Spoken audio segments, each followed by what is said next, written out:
नावात आणि कलेत असलेलं साम्य फार कमी दिसतं मला असं वाटतं. मधुराचं नाव द्रष्टेपणाने ठेवलं असेल, कारण रडताना जन्माला आल्यावर काळीपातचा स्वर धरला की काय असं काही माझ्या वडिलांनी ठेवलंय हे नाव. आता त्यांना विचारायला हवं. रसिक मित्रांनो, हे पंढरपूरचं दैवत आणि त्याच्याकडे बघण्याची दृष्टी संतांची तर अलौकिक होती, यात वाद नाही, पण सर्वसामान्य भक्तांचे लाड पुरवण्यात सुद्धा हा अग्रेसर आहे. म्हणून त्याला माऊली हे संबोधन आहे. आई ज्याप्रमाणे मुलाचे सगळे लाड पुरवत नव्हे, तो सांगतं तसंही ती ऐकते.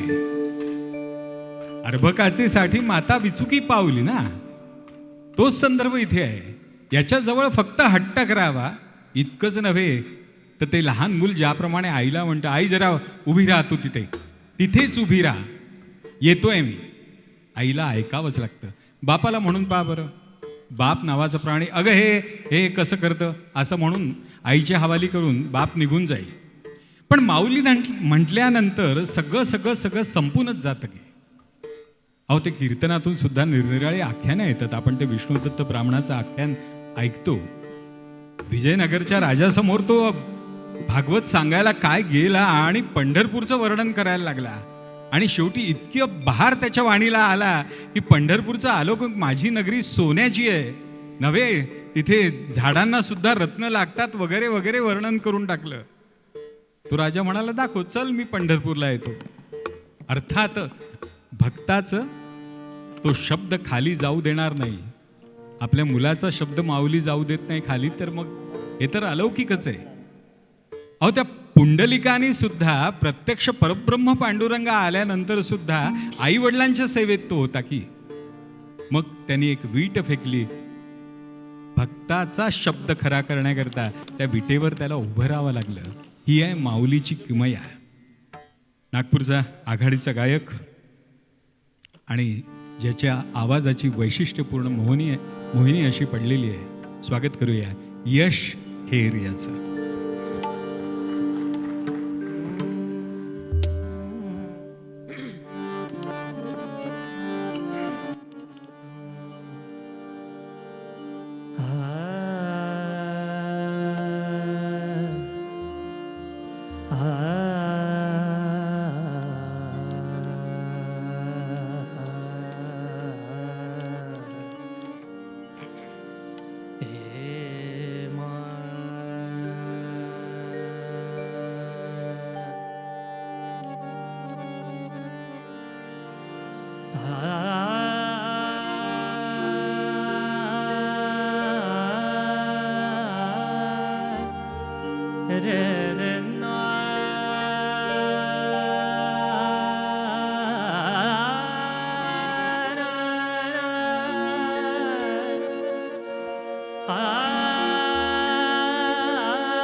विठ्ठला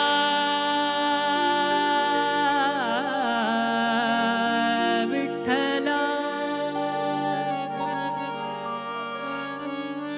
विठ्ठला देवा आलासी माझ्या दारी, पण थांब जरासा विटेवरी. विठ्ठला विठ्ठला देवा आलासी माझ्या दारी, पण थांब जरासा विटेवरी. विठ्ठला विठ्ठला विठ्ठला विठ्ठला.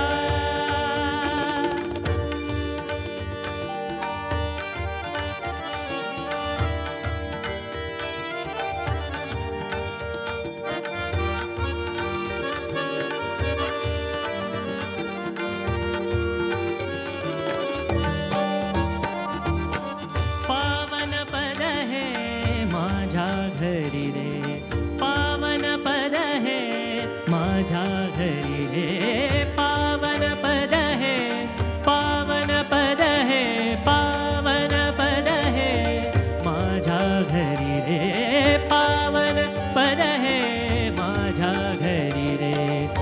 स्पर्शे त्यांच्या सौख्य पाझरे, स्पर्शे त्यांच्या सौख्य पाझरे.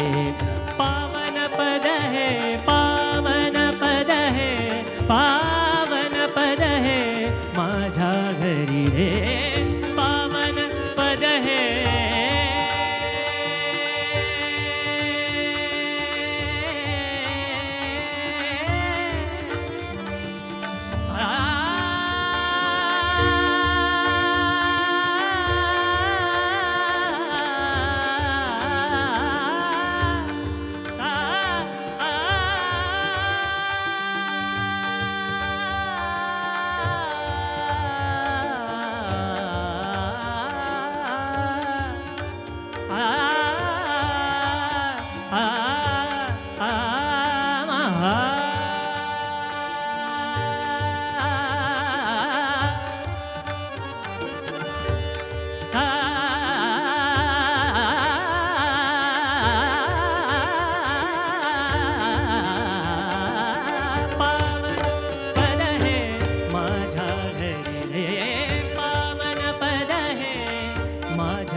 ज्यांच्या सौख्य पाझरे, स्पर्शे ज्यांच्या सौख्य पाझरे. अमृत सोडून येऊ कसा मी, अमृत सोडून, अमृत सोडून, अमृत सोडून येऊ कसा मी तुझिया चरणावरी देवा, तुझिया चरणावरी देवा, तुझिया चरणावरी देवा.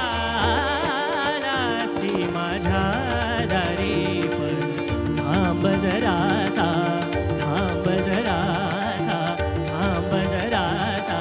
विठेवरी विठ्ठला, विठ्ठला, विठ्ठला, विठ्ठला.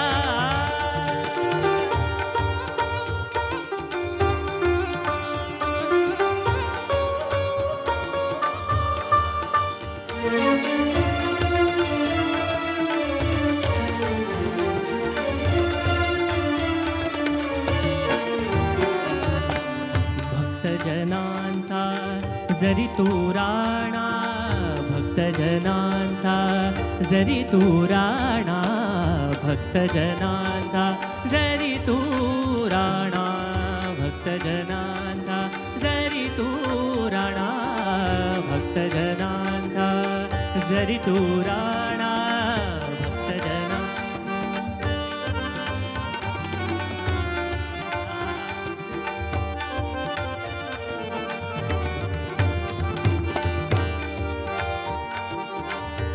भक्तजनांचा जरी तू राणा, भक्तजनांचा जरी तू राणा, भक्तजनांचा जरी तू राणा, भक्तजनांचा जरी तू राणा. माझ्या घरी रे आज पाहुणा, माझ्या घरी रे आज पाहुणा. माता पावन पिताच त्रिभुवन, माता पावन, माता पावन, माता पावन पिताच त्रिभुवन. मजगमती अंतरी देवा, मजगमती अंतरी देवा, मजगमती अंतरी देवा. रासी माझ्या दारी पण थांब जरासा, थांब जरासा, थांब जरासा. विठेवरी विठ्ठला, विठ्ठला, विठ्ठला, विठ्ठला, विठ्ठल, विठ्ठल, विठ्ठल, विठ्ठल, विठ्ठल, विठ्ठल, विठ्ठल, विठ्ठल, विठ्ठल, विठ्ठल, विठ्ठल, विठ्ठल, विठ्ठल. सगळ्यांनी म्हणायचं विठ्ठल, विठ्ठल, विठ्ठल, विठ्ठल, विठ्ठल, विठ्ठल, विठ्ठल, विठ्ठल,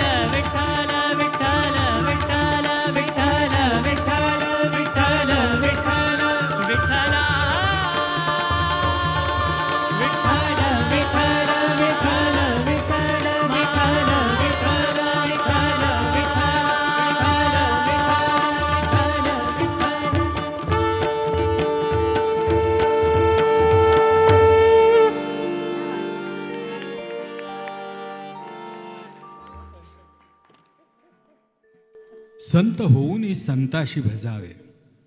अर्थात हे जरी सांगायला सोपं असलं तरी प्रश्न मनात येणारच, कारण आम्ही सगळे भौतिक सुखाची आराधना करणारे. मग संत कोणाला म्हणावं? अर्थात विषय सुखाची मागणी करण्याकरता त्याच्याजवळ यावं आणि निर्विषय होऊन परत जावं, त्याला संत म्हणावं. अर्थात ऐकायला सोपं आहे, आचरणाला कठीण आहे. कुठलाही सत्पुरुष संत दिसू द्या बरं क्षणभर, लगेच भौतिक सुखाची मागणी होतेच की नव्हे, यादीच वाचल्या जाते आणि तीही सगळी. अर्थात त्याबद्दल न बोलणंच इष्ट.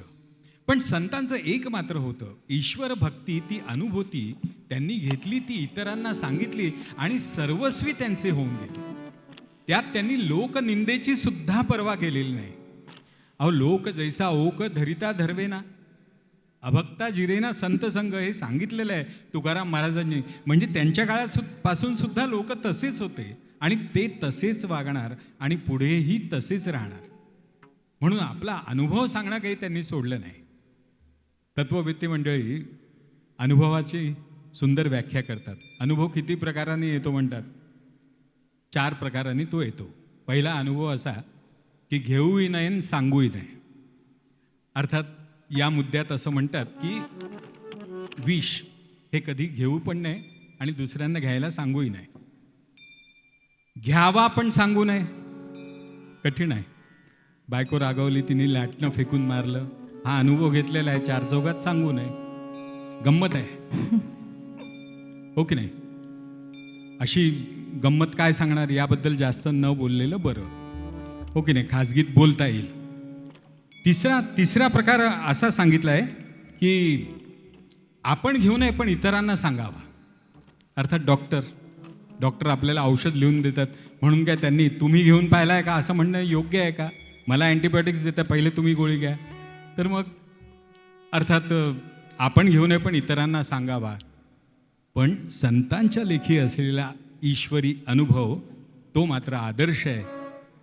त्यांनी तो ग्रहणही केला, घेतला आणि नंतर इतरांना सांगितला, घेतलाही आणि सांगितलाही.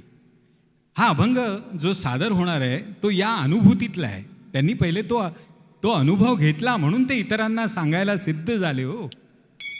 बरं, बाह्य रूपाने लोकांनी यांची निंदा केली, थट्टा केलीच असेल ना, गंमत आहे. लोकांनी काही कमी टीका केली असेल का? हा रे तुकाराम म्हणतो, देवाचं नाव घेतो, स्वतःचा तर धंदा फुंकून टाकला, घरादाराकडे लक्ष नाही, या भंडाऱ्याच्या डोंगरावर काय सतत नामस्मरण करत. याला एक उर्दू शायर खूप छान ठणकावून सांगतो, कोणती भाषा वाईट नाही, ज्यांनी मराठी भाषेवर, मातृभाषेवर प्रेम केलं त्याला कुठल्याही भाषेचा दुस्वास करताच येणार नाही. म्हणून उर्दू भाषेत एक शायर किती सुंदर म्हणतो, ते अगदी आदर्श आहे आणि प्रत्येक संताकरता लागू आहे. बाह्य रूपानं गल्लत करू नका. तो शायर, तो भक्त असा म्हणतो, तर दामनियों पे ए शेख हमारे मत जाइयो. कोणीतरी मौलवी आला असेल, त्या फकीराला टोकलं असेल, कशाला इथे बसतो, तुला काय देव पावणार आहे? तो म्हणतो, तर दामनियों पे ए शेख हमारे मत जाइयो. अरे माझ्या फाटक्या वस्त्रांकडे तू असं बघू नको, त्याच्यावरनं रागवू नकोस. तर दामनियों पे ऐ शेख हमारे मत जाइयो, दामन जो निचोड़ दे तो फरिश्ते भी वजू कर ले.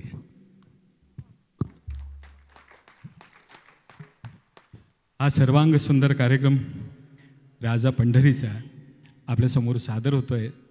तो एकदंत क्रिएशन्सच्या माध्यमातून आज समाजकार्यात त्यांनी जो एक आदर्श निर्माण केला आहे एकदंत क्रिएशन्सनी. संगीतमय कार्यक्रम तर हे केवळ माध्यम आहे, पण समाजकारण हे त्यांनी अग्रस्थानी ठेवलेलं आहे. आणि म्हणूनच एकदा मकरंद भालेराव आणि त्यांच्या संपूर्ण चमूकरता जोरदार टाळ्या वाजवून द्या.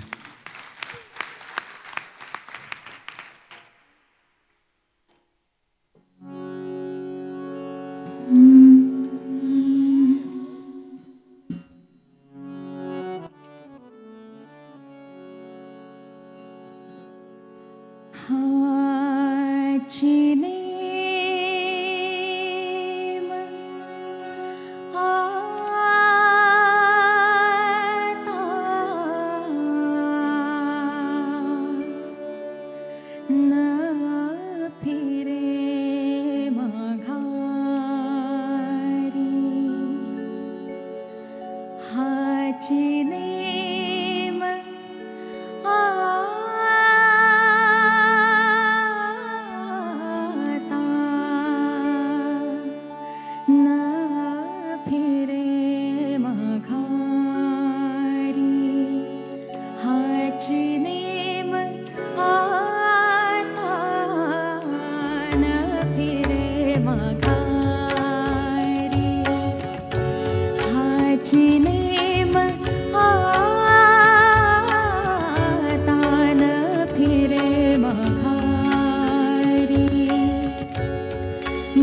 बैसले शेजारी बैसले शेजारी गोविंदाचे हाची नेम आता न फिरे माघारी हाची नेम आता न फिरे माघारी वा क्या बात है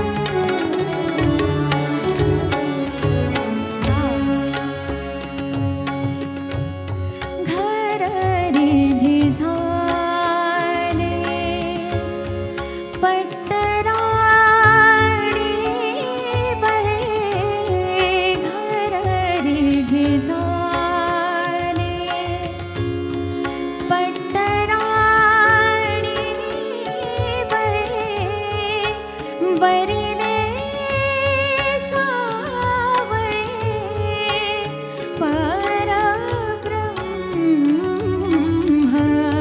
हाची नेम आता न फिरे माघारी हाची नेम आता न फिरे माघारी वा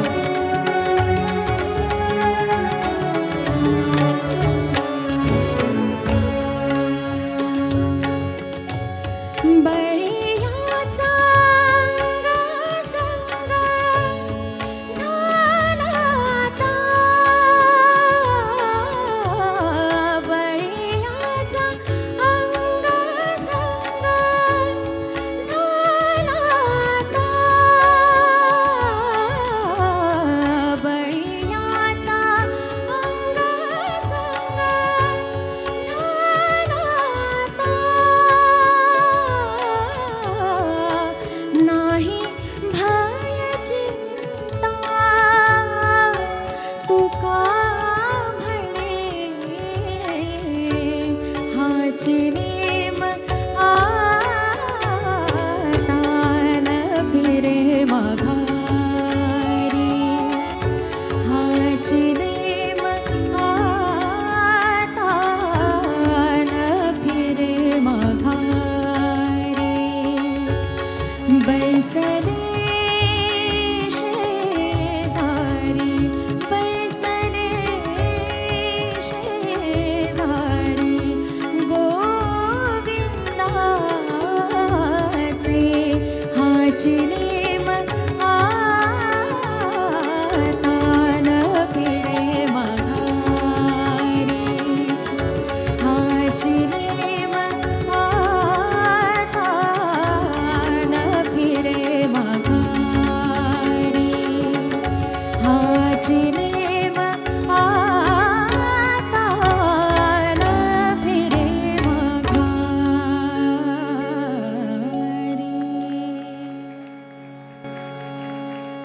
काही काही गाणी खरोखरच गायकांचा कस बघणारी असतात. त्यापैकी हे गाणं होतं. मी मुद्दाम हे गाणं ऐकत होतो आणि श्रीकांतच्या चेहऱ्याकडेही जरा बघत होतो. कारण श्रीकांत, अरविंद, परिमल ही अशी मंडळी आहे की थोडं जरी असं काहीतरी झालं तरी त्यांच्या चेहऱ्यावर असं असं दिसतं, असं म्हणजे विद्युल्लता जशी चमकून जाते. आणि आता अरविंदने मिशीला वगैरे पीळ दिल्यामुळे जरा जास्तच रोखठोक चेहरा दिसतोय.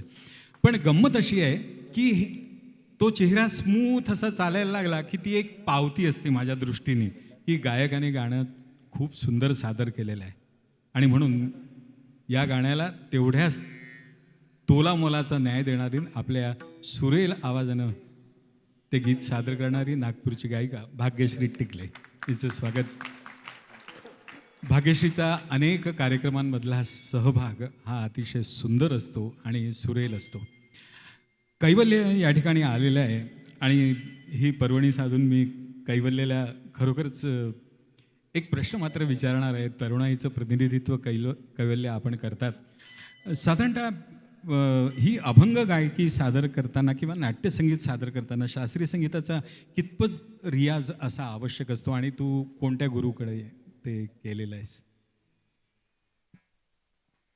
शास्त्रीयबद्दल मला पर्सनली असं वाटतं की हे गुरूंकडे बसून शिकण्याचीच गोष्ट आहे आजकाल, कारण की आहे अवेलेबल सगळ्या गोष्टी यूट्यूबवर. सगळे लोक, खूप सारे लोक तेच म्हणतात की यूट्यूबवर आहे, आम्ही त्याच्याकडनं आम्हाला जास्त शिकायला मिळतं.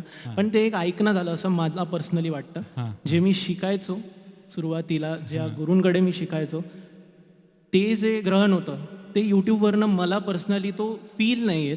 सो मला असं वाटतं की गुरु असणं गरजेचं आहे क्लासिकलसाठी, कारण की खूपदा इतक्या साऱ्या गोष्टी आहेत ना यूट्यूबवर की आपल्याला कळत नाही काय घेतोय आपण, आणि आपल्याला कळतच नाही की कुठपर्यंत आपली गायकी बदलत चालली. आपल्याला जे पाहिजे ना त्यात राहतच नाही, आपण काहीतरी करण्याच्या नादात एक पण नाही राहत. सो ते एक करण्यासाठी गुरु गरजेचं आहे असं मला वाटतं. सो शास्त्रीय गायकीसाठी रियाज गुरूंकडनं केला तरच मला असं वाटतं. कलाकारांच्या मनात ही बेरीज वजाबाकी सहज सुरू असते आणि विशिष्ट गायक या दृष्टीने जर विचार केला तर एखादी चाल त्याला सुचणं वगैरे. तर तुला अशी काही चाल एखाद्या पदाला चाल दिलेली आहे का स्वतः? हो. सो मला सांगायला अत्यंत आनंद होता की मी आषाढीसाठीच खूप दिवसांपासून प्रयत्न करत होतो की मी आषाढीच्या वेळेस कुठलं एखादं गाणं स्वतःचं बनवलेलं रिलीज करू.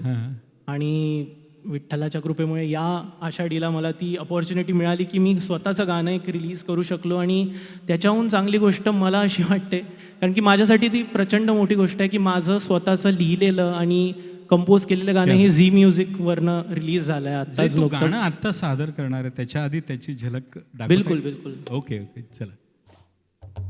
F sharp.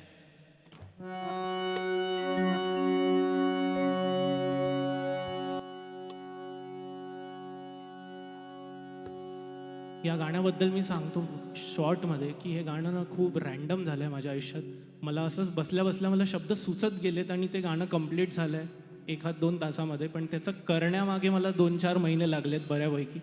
अरेंज करणं, कंपोज प्रॉपरली लिहिणं, सगळ्या गोष्टी. आणि खूप लोकांचा मला सपोर्ट मिळाला हे गाणं करण्यासाठी. सो मी असंच म्हणेन की हे विठ्ठलाच्या कृपेमुळेच हे गाणं झालेलं आहे कम्प्लीट. आणि मी हे पहिल्यांदा, माझा रिलीज झाल्यानंतर पहिल्यांदाच माझी खूप इच्छा होती की मी तुम्हा सर्वांसमोर हे गाणं एकदा सादर करू. प्लीज तुम्हा सर्वांचा आशीर्वाद असू द्या. मी झलक फक्त त्या गाण्याची घेतोय जरा.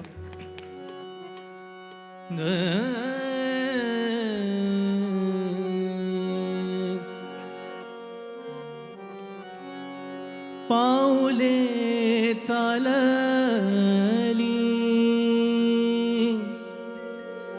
पंढरीच्या द्वारी,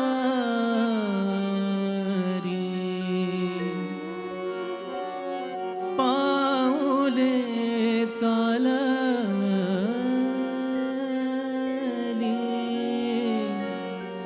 पंढरीच्या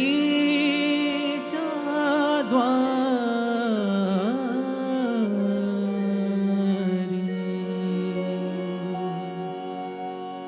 पाऊले चालली पंढरीच्या द्वारी, पाऊले चालली पंढरीच्या द्वारी, सुखी संसाराची, सुखी संसाराची हा कही तुझ्या ठाई, पाऊले चालली पंढरीच्या द्वारी, पाऊले चालली पंढरीच्या द्वारी.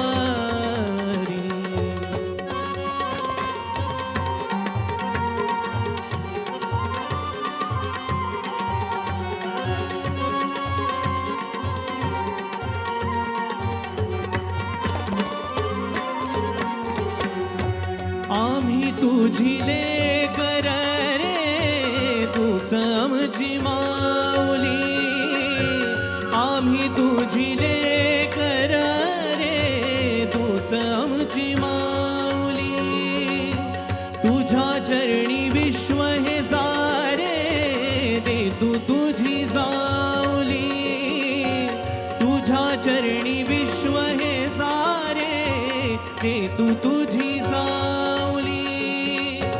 आता डोळे वाट बघती, आता डोळे वाट बघती, तुझ्या चरणाची पाऊले चालली, पंढरीच्या द्वारी पाऊले चालली, पंढरीच्या द्वारी. सुखी संसाराची, सुखी संसाराची हाकही तुझ्या ठाई पाऊले चालली, पंढरीच्या द्वारी पाऊले चालली, पंढरीच्या द्वारी पाऊले चालली.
या चालीला वारकऱ्यांकडनं सुद्धा शुभशकून मिळालेलं आहे. काय प्रॉब्लेम.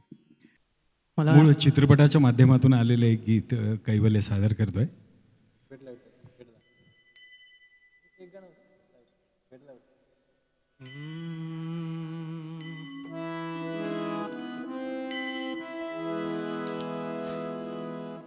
हे गाणं झालं म्हणून सांगतोय की मला खूप आनंद होतोय की मी हे गाणं लाईव्ह परफॉर्म करू शकलो फर्स्ट टाइम नागपूरमध्ये. मला खूप छान वाटतंय, प्रचंड आनंद होतोय. आणि तुम्ही सर्व लोकांची एवढा सपोर्ट मिळतोय कार्यक्रमाला. मी अजून एक गोष्ट मेन्शन करेल की आज ज्या पद्धतीचं हे तिघं माझ्या आजूबाजूला बसले आहेत ना, कमाल चालू आहे. मला एवढा आनंद होतोय एक्सपिरियन्स करायला या सगळ्या गोष्टी. खूप छान वाटतं. एकदा सगळ्यांसाठी टाळ्या होऊन जाऊ द्यात. कमाल.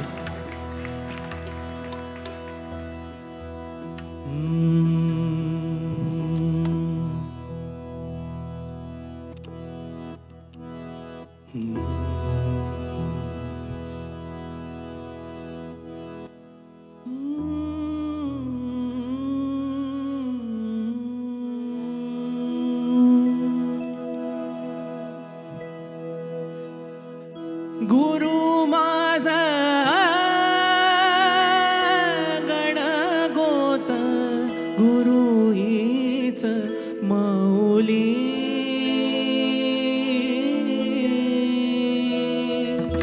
गुरु स्पर्श दूर करी दुःखाची सावली. गुरु भेटीसाठी झाली जीवाची काहिली. भक्त तुझा गुरुदेवा पुरताडला, भेटला विठ्ठल माझा, भेटला विठ्ठल, भेटला विठ्ठल माझा, भेटला विठ्ठल. गुरु एक तुझी माझा विधाता डला. गुरु विना सोने